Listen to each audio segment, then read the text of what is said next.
Look at this. Just look at it.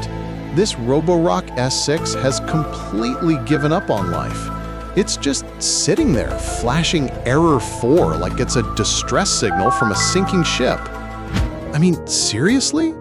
It won't move, it won't clean, and it won't cooperate at all. So what is actually happening? Here's a fun fact that's honestly not very fun for your dusty floors. Your Roborock is suffering from a massive identity crisis called the cliff sensor issue. Underneath this robot are 4 cliff sensors. They're like tiny flashlights that shoot infrared beams at the floor to make sure there isn't a flight of stairs ahead. But on the S6, these sensors are notoriously dramatic. Over time, dust gets inside the housing or the internal components just get tired of seeing the world.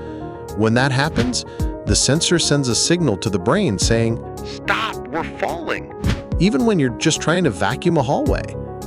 Now, I know what you're thinking. Let me watch a 2-hour DIY video and open it myself. Wait, don't simply open it. One wrong pull on a ribbon cable and bye-bye motherboard. Why stress yourself out? Why risk a misdiagnosis that ends up costing you more in the long run? That's where RoboCare comes in. We don't just guess. We use professional diagnostic software to talk to your robot and find out exactly which sensor is lying. We use genuine parts, offer a full warranty on our work, and most importantly, we give you back your free time.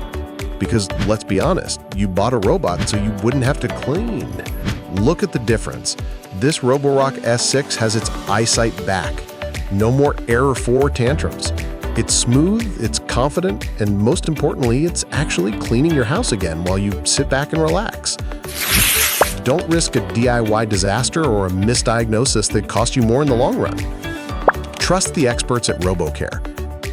Visit our website or call us to schedule your repair.